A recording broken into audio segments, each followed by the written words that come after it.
بسم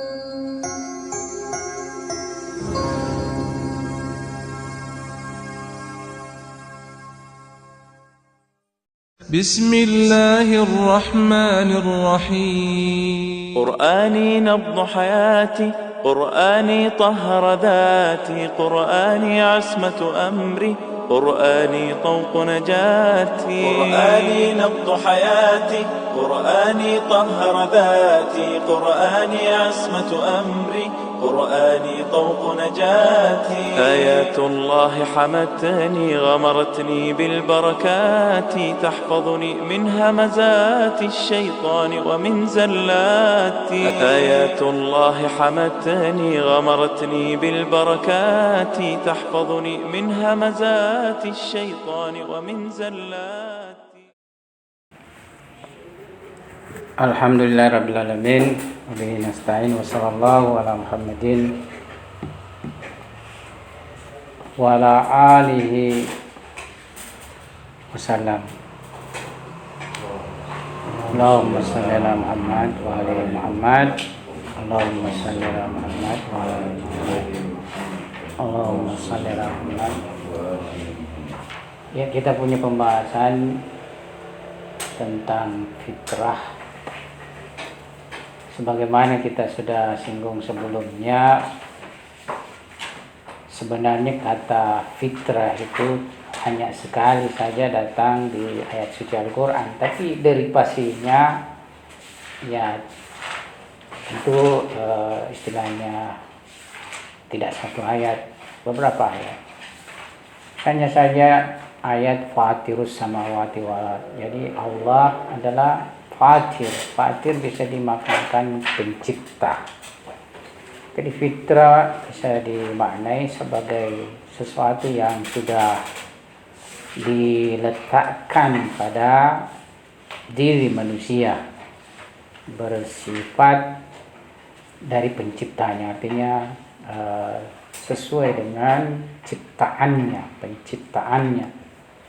Oleh sebab itu bisa juga dimaknai secara umum dan luas, bahwa apa saja yang merupakan ciptaan Tuhan, artinya semualah, segala sesuatu ciptaan Tuhan itu mempunyai fitrah, ya.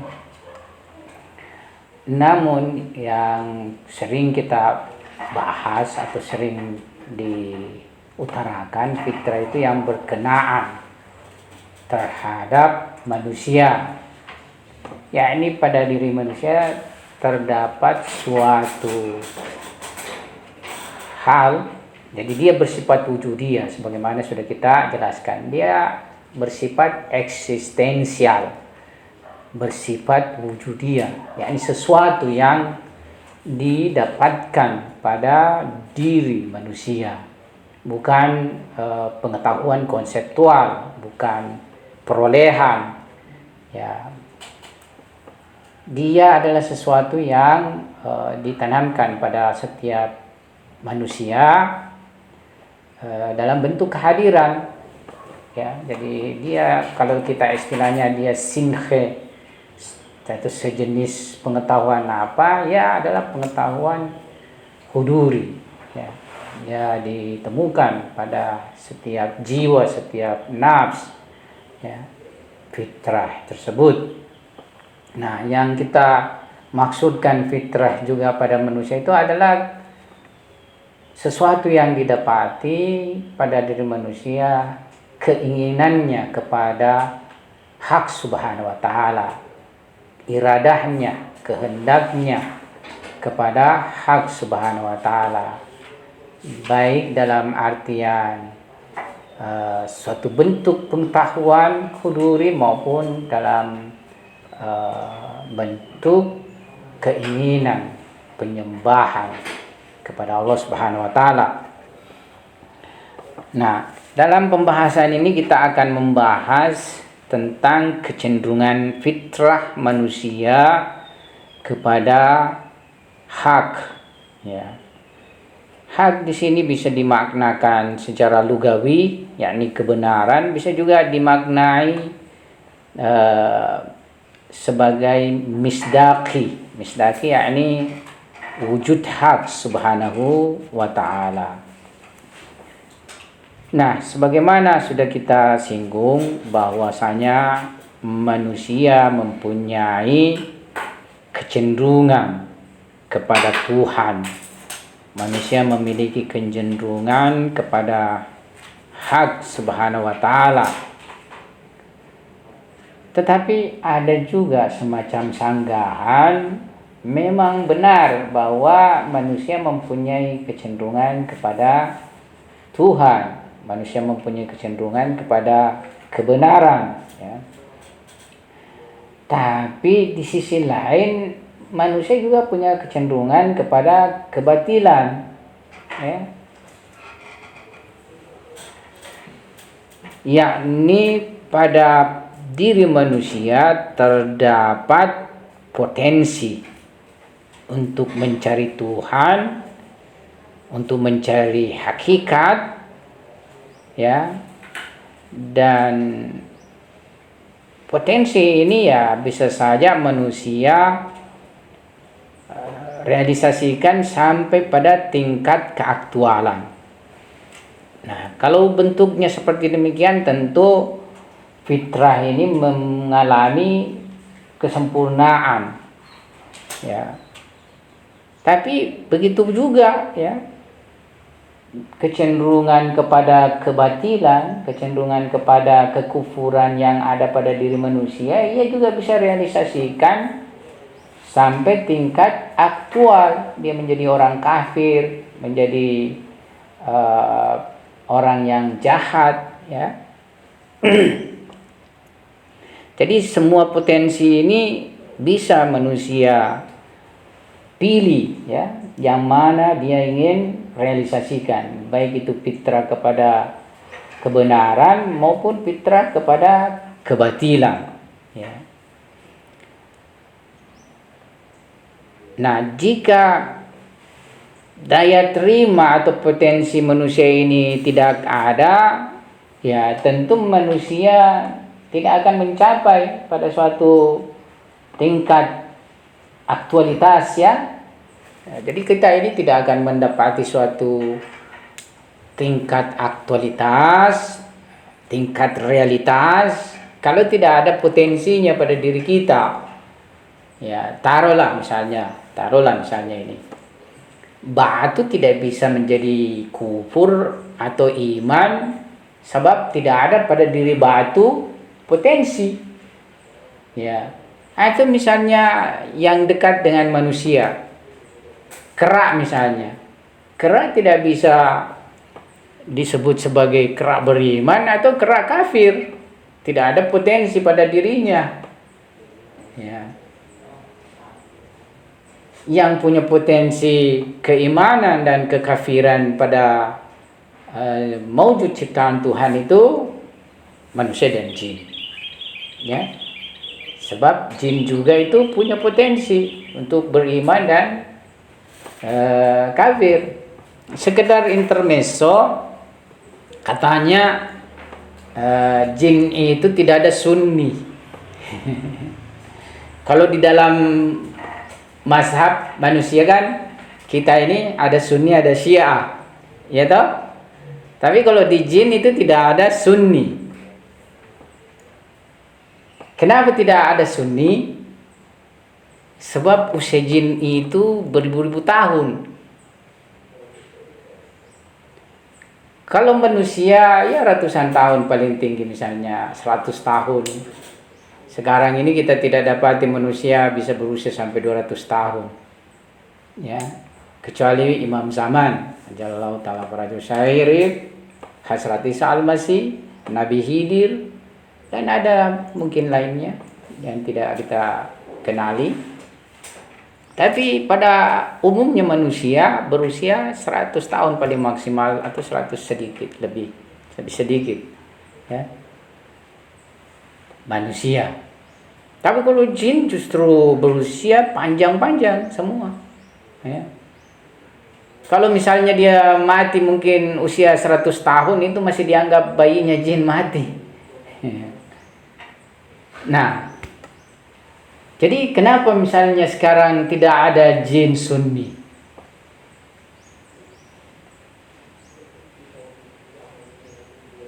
Jadi ada muka siapa ini dari seorang arif berkomunikasi dengan jin.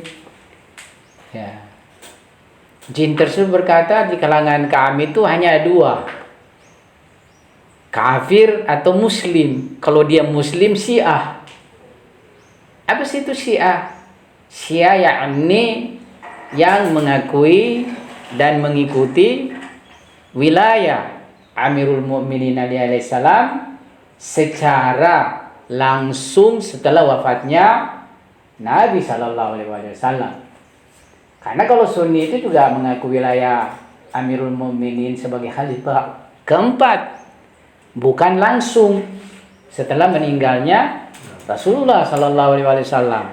Tapi kalau yang disebut Syiah itu, ya setelah wafat Nabi tidak boleh ada yang pemimpin, langsung harus Amirul Mukminin yang memegang wilayah sebagai wali bagi kaum muslimin.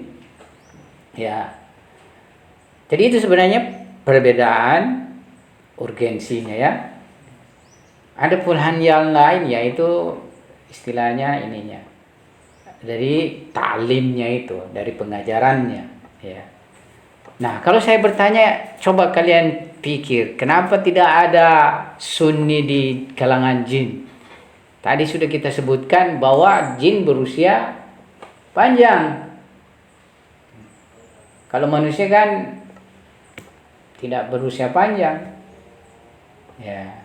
Di zamannya misalnya taruhlah Imam siapa misalnya, tidak ada yang hidup sesama Nabi. Ya, taruhlah seperti misalnya di zaman Imam ke-8 misalnya. Kalau di Imam Bakir masih ada. Ada yang sahabat Nabi itu berusia panjang, namanya Jabir bin Abdullah Ansari, yang disebutkan di dalam peristiwa setelah Karbala itu, yang pertama datang menziarahi Imam Husain alaihissalam.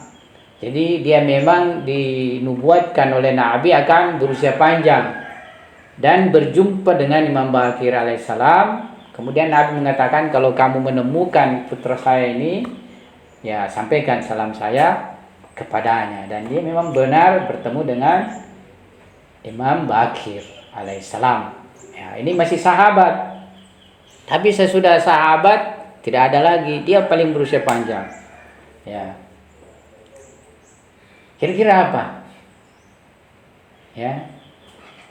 Jawabannya, karena jin berusia panjang, mereka juga itu hadir dalam peristiwa penobatan Amirul Mukminin Ali alaihissalam di Ghadir Khum.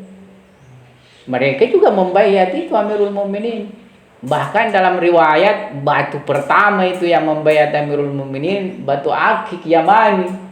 Ya, makanya kenapa misalnya orang Syiah itu sangat memfadilahkan itu batu akik Yamani, ya, dikarenakan dalam riwayat ada disebutkan yang pertama membayat Amirul Mukminin dari kalangan batu itu batu akik Yamani, ya. Jangan heran seperti itu. Sekarang pun tanah itu kadang ada tanah ditemukan berdarah pada hari Asyura, Karbala. Atau pada riwayat dijelaskan Nabi itu memberikan tanah kepada Hasrat Ummu Salamah, istri Nabi. Ya, Amirul Mukminin benar ini kalau Ummu Salamah, ya, istri Nabi yang sangat baik. Ya, sepertinya setelah Hasrat Khadijah, Hasrat Ummu Salamah ini yang tingkatannya baik, paling baik setelah Hasrat Khadijah. Ya, yang banyak disebutkan juga. Jadi beliau diberi oleh Nabi satu tanah Karbala, dimasukkan dalam botol.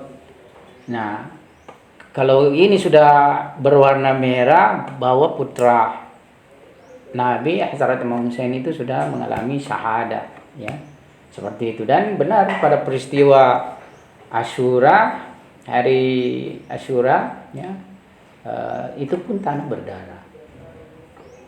Ya. Nah, jadi jin dia berada di zaman itu, ya, berada di zaman penobatan Amirul Mukminin dan membayat Amirul Mukminin alaihi salam. Oleh sebab itu mereka sampaikan pada generasi ke generasinya. Ya.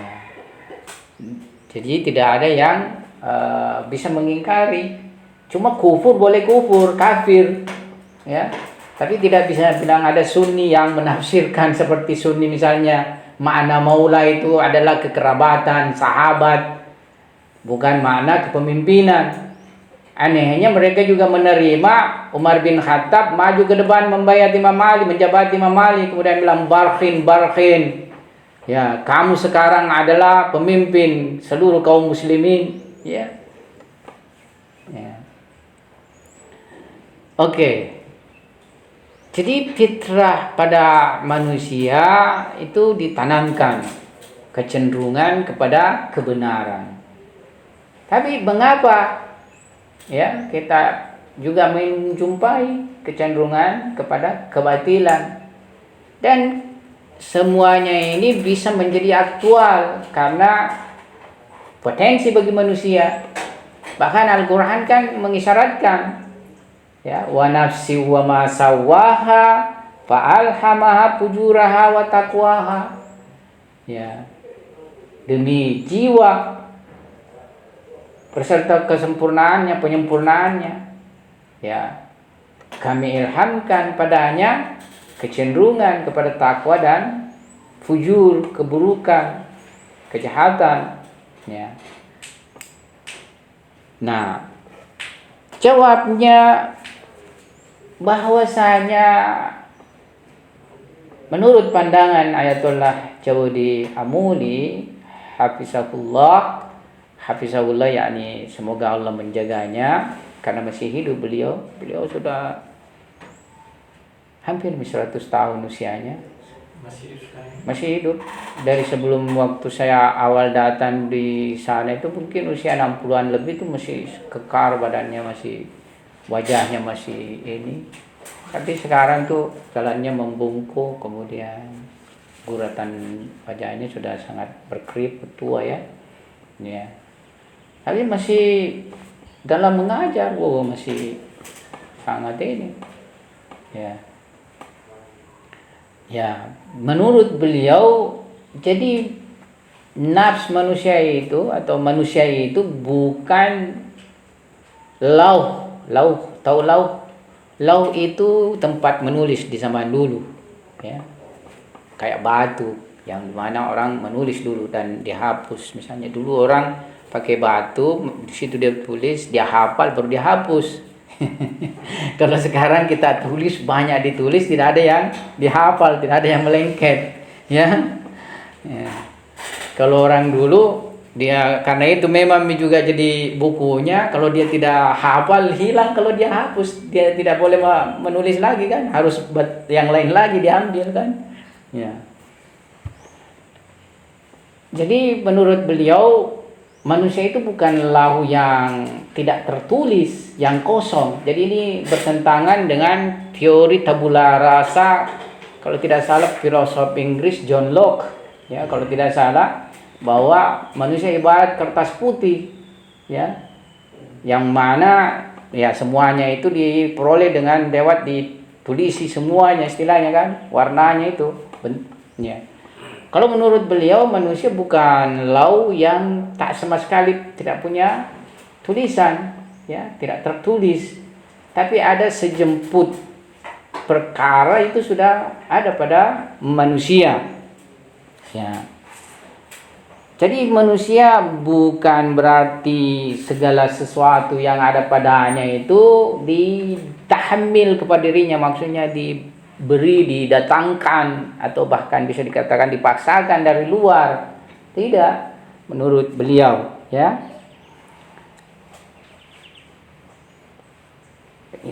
Bukan misalnya seperti manusia sebagaimana pengetahuan husuli. Kalau pengetahuan husuli itu memang manusia sama sekali tidak punya pengetahuan husuli sebelumnya. Ya, nanti ketika perlahan-lahan bekerja indranya, pengindraannya, maka baru perlahan-lahan dia mempunyai pengetahuan husuli. Makanya kan ayat suci Al-Quran itu mengatakan, wallahu akhraja min butuni ummahatikum la ta'lamuna syai'an. Allah mengeluarkan kalian dari perut ibu-ibu kalian, itu tidak mempunyai pengetahuan terhadap sesuatu pun. La ta'lamuna syai'an, ya. Wa ja'ala lakumus sam'a wal basara wal fuada, ya, la'allakum tashkurun, ya. Allah kemudian memberikan kepada kalian pendengaran, sam'a. Makanya bayi itu lebih cepat sam'nya, mendengarnya daripada melihatnya, wal basar, dan penglihatan. Belakangan wal fuad. Fuad di sini maknanya adalah akal yang memahami. Jadi pendengaran dulu, penglihatan, baru bekerja akal. Fuadnya itu menganalisa. Ya. Meskipun pada masa kecil itu sebenarnya sudah tumbuh itu. Ya. Makanya kalau kita misalnya beri anak-anak kecil itu, ada dua ini anak-anak di hadapan kita. Satu diberi utuh buah, satu dipotongkan. Dia sudah hidup itu analisanya, pengetahuan badihi ini, pengetahuan muda ini, bahwa yang besar ini, keseluruhan ini, ya melebihi daripada sebahagian, ya kan? Ya. Seluruh itu lebih besar daripada sebagian. Makanya dia memprotes. Kenapa saya sepotong jadi kasih, satunya besar? Kenapa saya dibedakan? Ya pasti dia bilang begitu. Kenapa saya dibedakan? Bahkan bisa dalam protesnya itu sebenarnya dia mengatakan kamu tidak adil. Di sini kita jumpai, di sini fitrahnya sebenarnya manusia. Dari mana bersumber itu pengetahuan kamu tidak adil? Kecenderungannya kepada kebenaran sebenarnya, ya, karena dia belum punya teori-teori itu apa itu adil, ya, apa sebenarnya kenyataan itu adil di dalam realitas. Jadi dia biar tidak pernah menyaksikan peristiwa sebagai itu, baru pertama kali dia alami itu sudah muncul protes dia, ya. Artinya kamu tidak adil, ya. Kecenderungan kepada kebaikan, kecenderungan kepada kebenaran itu sudah inherent pada jiwa manusia, ya. Hanya saja kadang ini tidak teraktualisasikan dikarenakan proses tarbiyahnya sebenarnya, ya. Sekiranya ada manusia dilepas, tidak pernah mendapatkan pengaruh, ya, pernah mendapatkan pengaruh dari orang tua dan lingkungan, maka fitrahnya ini dia akan hidup, ya, tumbuh dengan fitrahnya ini. Kenapa misalnya itu ada kisah-kisah manusia penuh dengan kasih terhadap hewan dan mengasihi semua hewan yang tidak dipelihara misalnya dengan orang tuanya? Karena tidak ada pengaruh dari luar terhadap fitrahnya. Tidak ada pengaruh dari luar terhadap fitrahnya. Jadi tumbuh sendiri fitrahnya tersebut, ya. Yang banyak membuat manusia kemudian merealisasikan kebatilan itu sebenarnya dari luar. Jadi datang dari luar, ya. Ya, bisa juga disebut ada setan. Ada setan memberikan perkara was-was pada dirinya, ya, tapi ada dari luar, ya. Jadi sebentuk informasi dari luar, pengetahuan dan pengalaman dari luar, ya itulah yang mengubah fitrah manusia, mengubah diri manusia. Fitrah tidak terubah, ya, tapi perealisasian fitrah itu menjadi terhambat. Jadi perealisasian fitrahnya kepada kebenaran mencari hak subhanahu wa ta'ala, fitrahnya untuk menyembah kepada Tuhan, menjadi terhalang karena dari luar ini, ya. Istilahnya tahammil, didatangkan dari luar. Jadi kebatilan sebenarnya itu bukan perkara substansial pada manusia, bukan perkara esensial. Dia perkara aksidensi, ya, datang dari luar.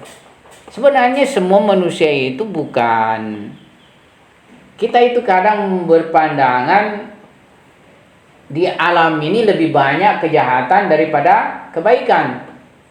Antum terima kira-kira itu kejahatan lebih banyak daripada kebaikan di alam ini? Baik itu masalah sosial, tidak usah mikir alam sosial. Antum terima kira-kira? Lihat Palestina, lihat korupsi di Indonesia misalnya kan. Korupsi di Indonesia ini kan dari desa sampai ke presiden misalnya kan. Ya, bagaimana? Apa Imran? Ya, kalian kalau mahasiswa harus kritis, demo dong, tak usah diam.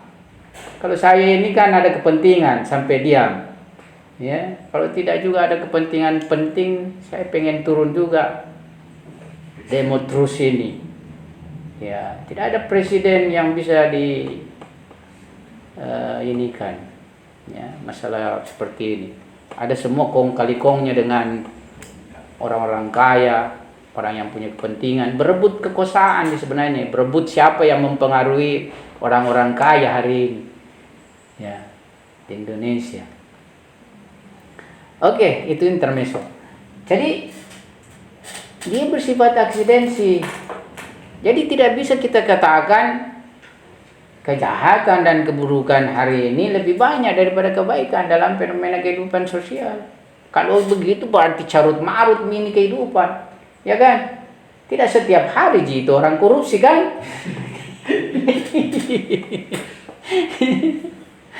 Ya, tapi ada orang korupsi, kalau dihitung korupsinya, toh 7 turunan.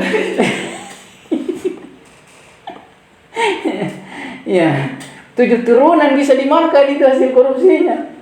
Ya memang tidak setiap hari, ya. Ya.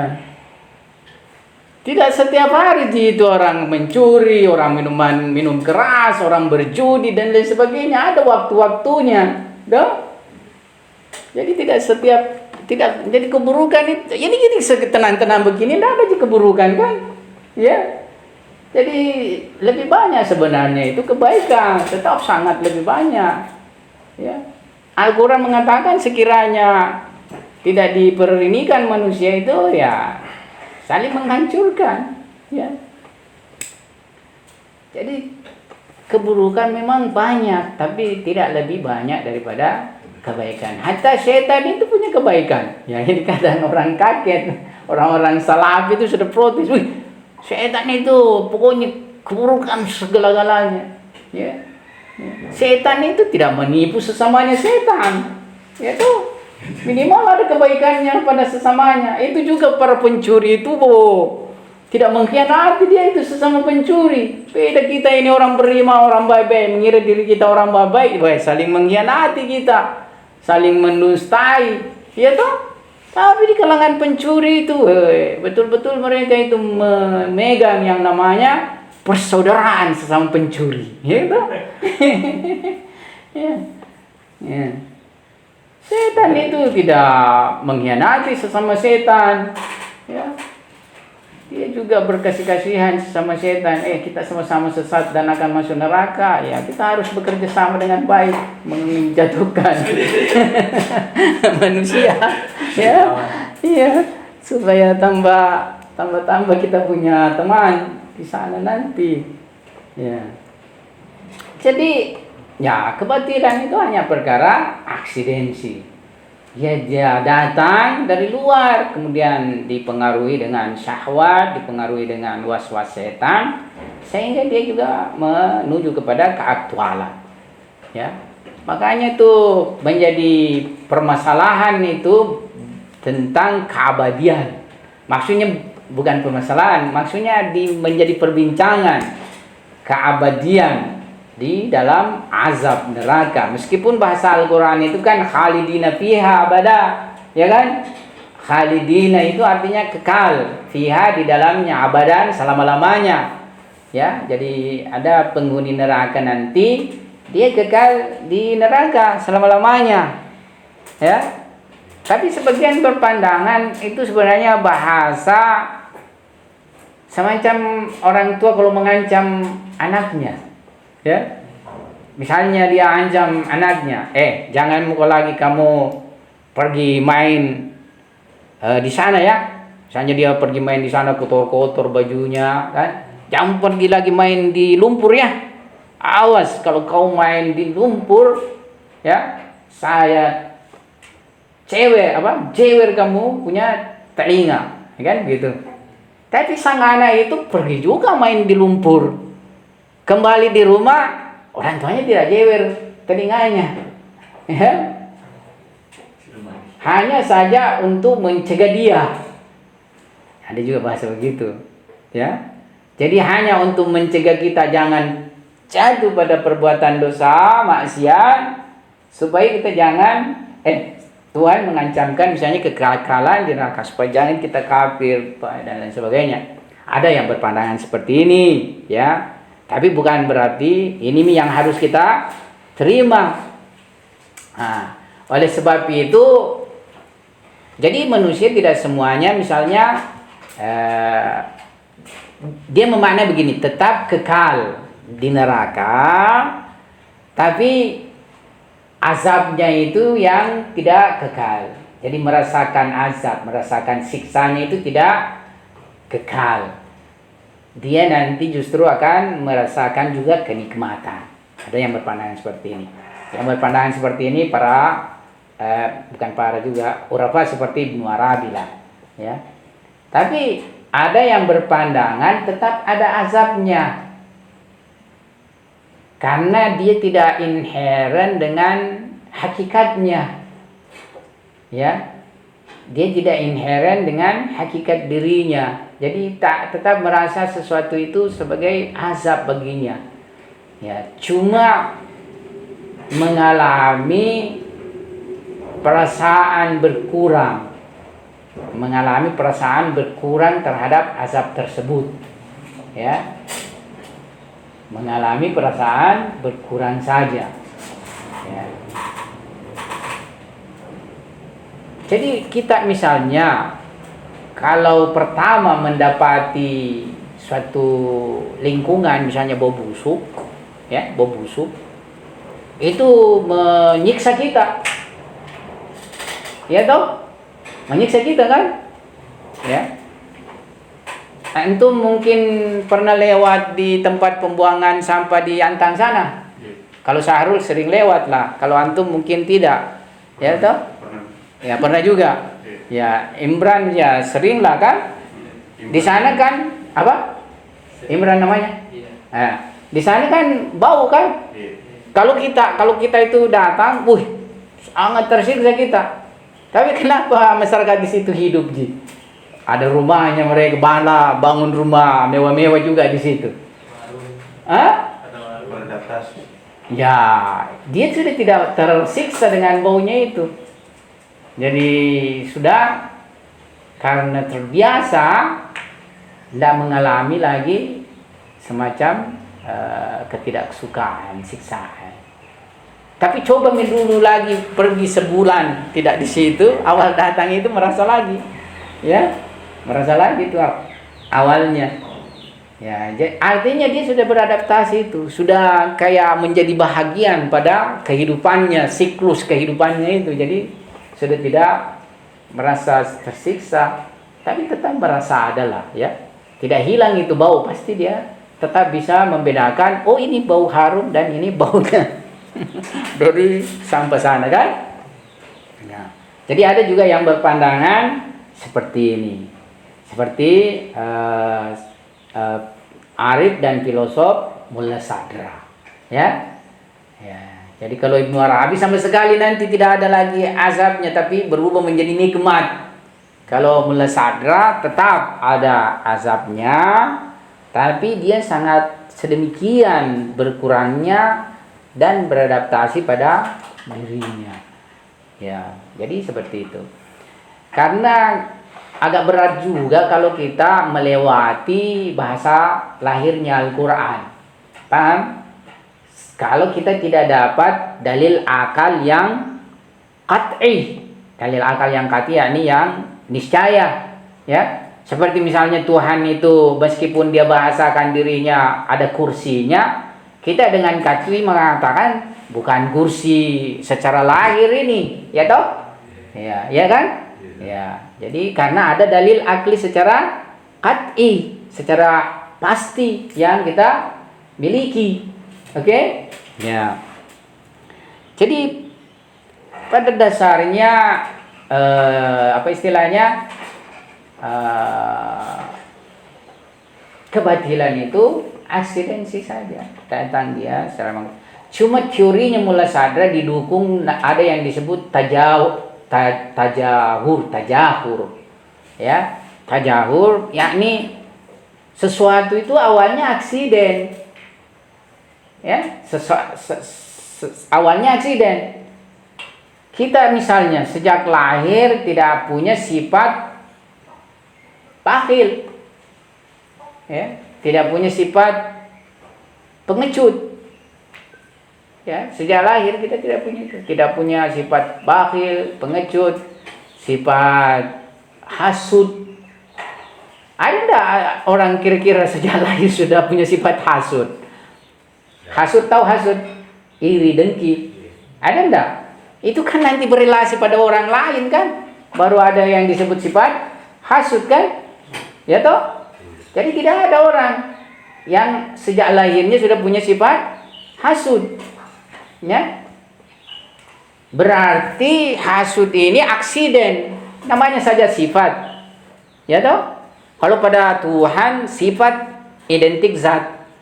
Kalau pada Tuhan, karena tidak ada jalan kekomposisian pada Tuhan kan, ya toh Imran? Dapat dalilnya, argumennya ini, ya. Tauhid ahadiyah di dalam ilmu teologi, ya. Jadi penafian di dalam zat Tuhan adanya kejamakan, adanya kekomposisian, ya, ya. Kalau manusia ya tempatnya kekomposisian, ya, murakkab, ya. Jadi sifat itu tidak identik dengan zatnya, datang kepada dirinya. Jadi tidak ada bayi itu sejak lahirnya sudah hasud, datang itu hasud. Tapi hasud ini juga, ya, yang tadinya aksiden, dia bisa mentajahur, mensubstansi. Bagaimana caranya? Ketika hasud ini senantiasa teraktual, ya, sampai dia menjadi malakah pada dirinya. Malakah yakni melekat, inherent, melebur pada dirinya, menyatu dengan dirinya. Akhirnya ya sudah menyatu dengan dirinya, menyatu dengan jiwanya. Makanya sifat itu tidak lagi melewati pikiran, tidak lagi melewati proses, serta-merta otomatis lah, ya. Yang jadi malakah itu yang disebut malakah. Tidak lagi lewat proses pikiran. Jadi akhlak itu baik akhlak baik maupun akhlak buruk, dia disebut akhlak karena sudah melekat satu sifat itu, ya. Yakni dia tidak lagi melewati suatu proses pikiran, langsung otomatis keluar dari dirinya. Itu disebut dengan malakah, ya. Ya.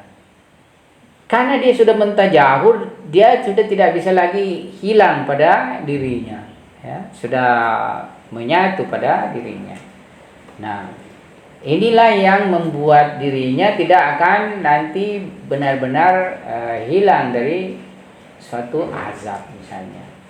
Seperti kalau dia di dunia ini memiliki sifat kepuasan, ya, sedemikian menyatu sifat kepuasan pada dirinya sehingga tidak ada memang empatinya melihat seseorang misalnya ketika mengalami siksaan, mengalami kepedihan, bersedih, Tak ada sama sekali. Seperti Netanyahu mungkin atau Donald Trump dan lain sebagainya ini, ya wajah batinnya itu sudah berubah menjadi sosok binatang buas. Ya. Karena dia adalah manusia dan kebinatangan buas pada rupanya ini tidak hilang sama sekali, maka tetap dia terazab. Karena dia tidak merasakan dan menemukan dirinya murni sebagai manusia. Ya. Seperti itu. Jadi tetap merasa. Coba kalau kalian misalnya sekarang di dunia ini, ya, betapa tersiksanya kalau kalian punya gigi taring, keluar satu di sini taringnya tuh, ya kan? Ya, paling tidak mau keluar sembunyi terus, saya ada gigi taringnya. Ya, nah nanti itu menjelma di akhirat itu. Ya, menjelma nanti rupa kita itu. Kalau memang ada dimensi sifat kepuasan pada diri kita itu, ya keluar seperti itu nanti. Ya, ya. Jadi ini nanti kalau tidak sama sekali bisa hilang, nah ini menjadi azab terus menerus pada manusia. Ya.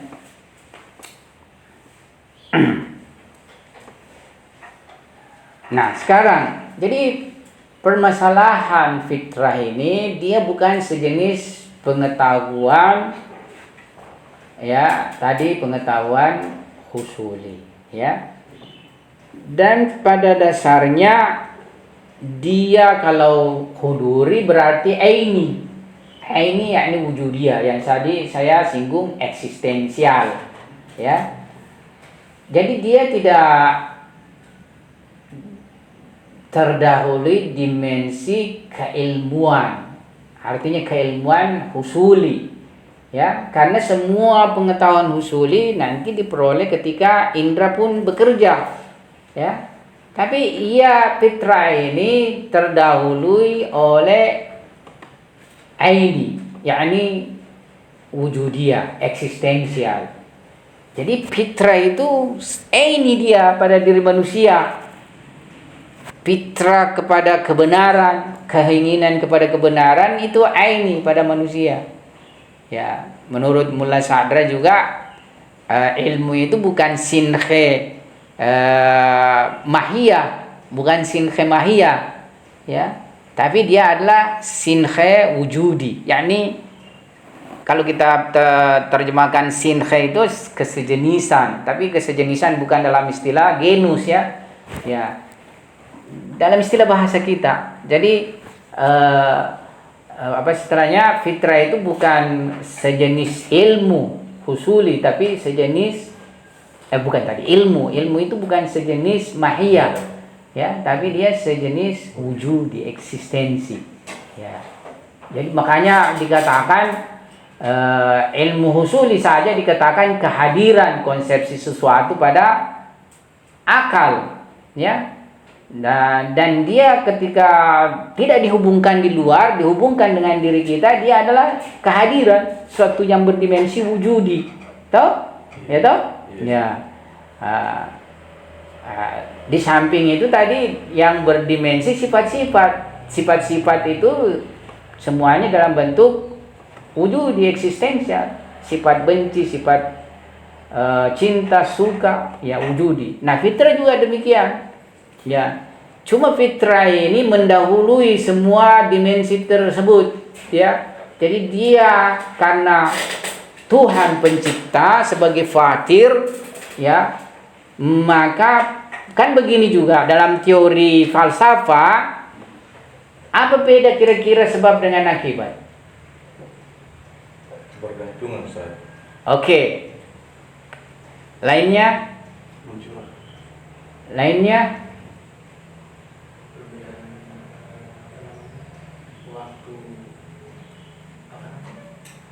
Kalau yang tidak punya waktu, ada yang mendahului. ya, sebab dahulu daripada akibat. Tapi bukan itu yang saya inginkan. Bahwa akibat itu mempunyai apa yang dimiliki sebab. Tapi sebab lebih sempurna, kan begitu? akibat lebih kurang apa yang dia miliki dari sebabnya. Kan begitu? Jadi kalau Tuhan Fatir yang memiliki berbagai kebaikan, ya, ciptaan sebagai akibat ini punya kebaikan. Kan begitu? Dia memiliki sebahagian apa yang dimiliki pencipta, tapi kan antara pencipta Tuhan dengan manusia kan silsilah kewujudannya itu demikian, ya, mengalir jauh kan, seperti itu. Ya. Jadi sebagai ciptaan Tuhan, ya, manusia mempunyai dimensi-dimensi kebaikan. Ya, makanya kecenderungannya kepada kebaikan. Kebaikannya itu pun mutlak sebenarnya keinginannya, ya. Cuma kan tidak ada yang akan diperoleh manusia pada makhluk yang bersifat mutlak. Ya. Manusia ingin keindahan mutlak, manusia ingin kekuasaan mutlak, manusia ingin kekayaan mutlak. Sebenarnya yang maha kaya Tuhan, ya. Ya. Maha indah Tuhan, maha kuasa Tuhan. Manusia menginginkan seperti itu, ya. Cuma nanti ada disebut sulukiyah, ya. Sulukiyah itu jalannya di dalam memperolehnya, ya. Kalau secara keeksistensial semua berjalan kepada Tuhan, ya. Cuma sulukiyahnya ini jalan yang mana ia pilih kepada Tuhan. Di situ yang nanti menjadi perbedaan antara manusia satu dengan lainnya. Ada yang memilih sulukiyahnya di jalan hidayah Tuhan, ada yang memilih jalan sulukiyahnya dalalah Tuhan, dalnya Tuhan. Ya. Tuhan juga itu mudil, punya sifat mudil, punya sifat dalal, ya. Ya. Jadi dia hadir, dia juga mudil. Sisa manusia ini yang punya ikhtiar. Ya, dia mau suluk itu artinya jalannya.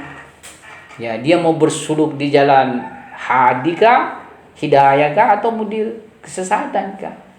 Ya, seperti itu.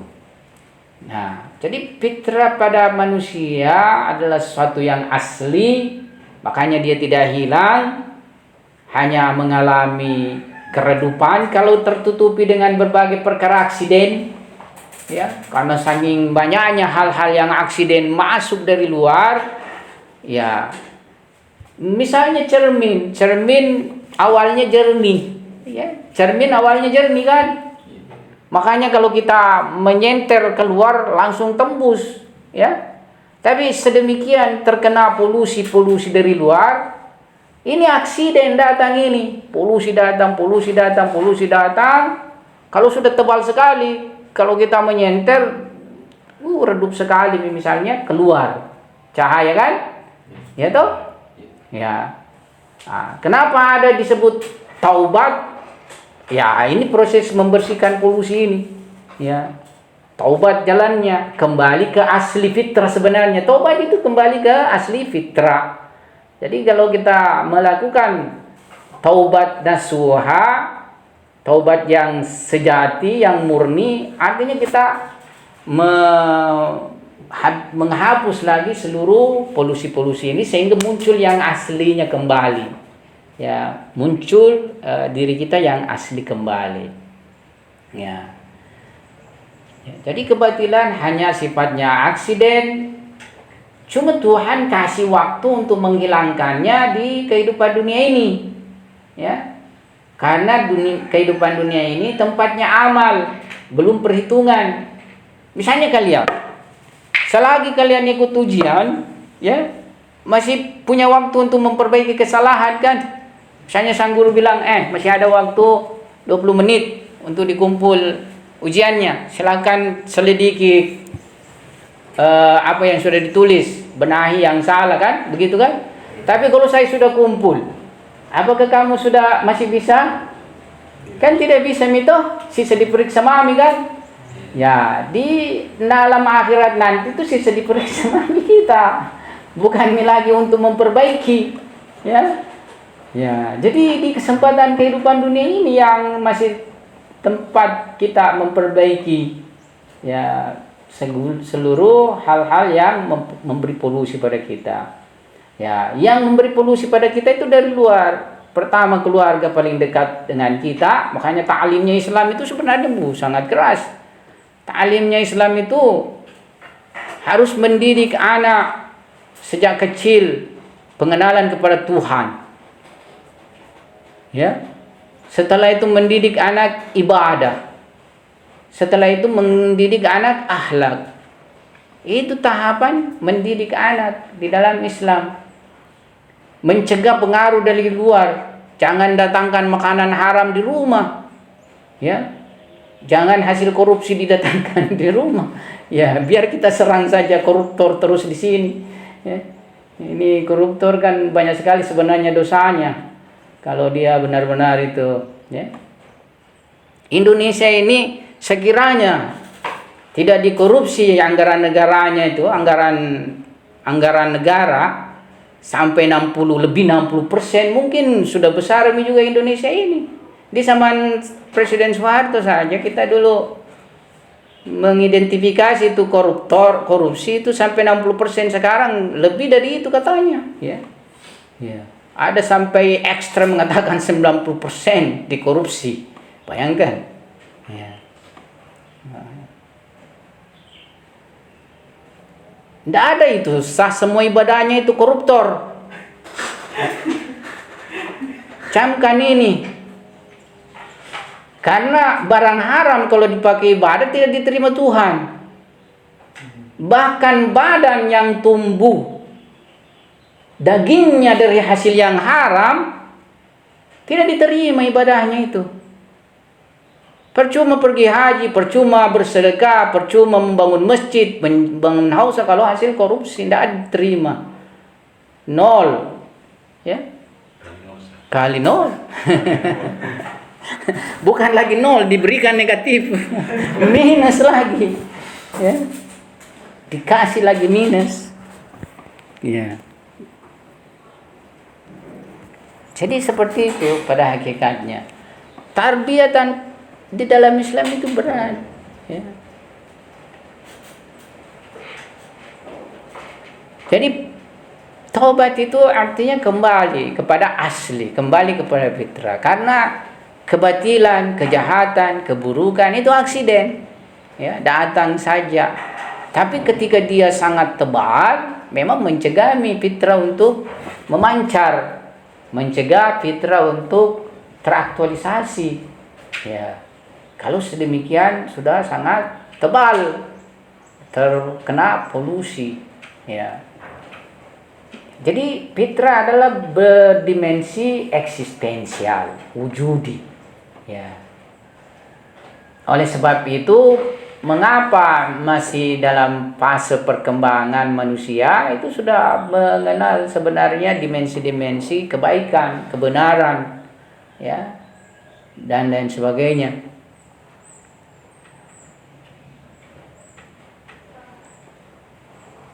Seorang bayi itu di dalam bukunya Alamat Tabatabai, di buku Bidayatul Hikmah atau Nihayatul Hikmah, beliau itu beraliran falsafah istilahnya realisme, ya. Betapa manusia itu sebenarnya semua mencari yang realitas, ya. Seorang bayi tidak pernah itu mencari susu konseptual.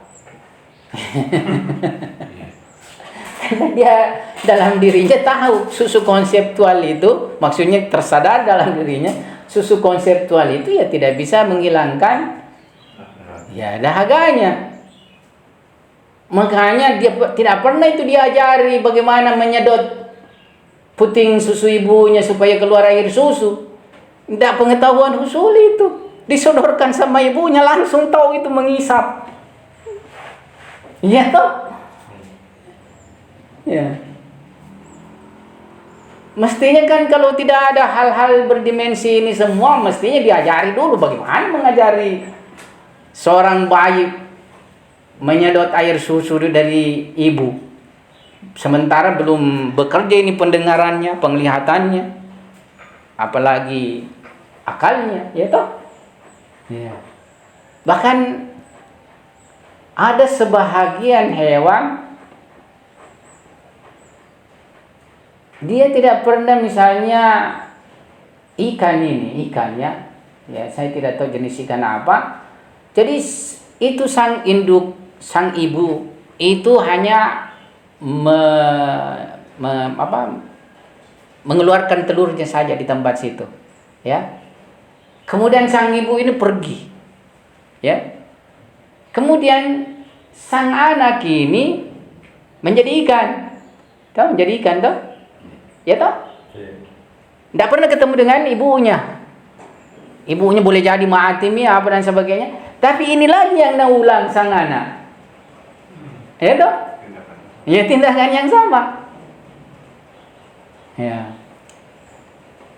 Beda misalnya kalau burung terbang, biasa memang kita lihat ada induknya ajari anaknya dulu terbang kan? Ya. Jadi seperti itu. Ya. Ada berbagai hal lah yang secara fenomenal, ya, pada setiap ciptaan Tuhan letakkan kesadaran. Ya, kesadaran, di mana kesadaran ini mempunyai dimensi ma'rifat, ya, ma'rifat. Karena tidak ada kesadaran kalau tidak mempunyai dimensi pengetahuan. Tapi pengetahuannya tadi adalah pengetahuan huduri, bukan usuli. Saya kira ini dulu kita punya pembahasan, nanti lagi kita lanjut metode mengenal perkara-perkara fitri, ya. Itu nanti kita pembahasan selanjutnya. Sekian. Assalamualaikum warahmatullahi wabarakatuh. قرآني نبض حياتي، قرآني طهر ذاتي، قرآني عصمة أمري، قرآني طوق نجاتي.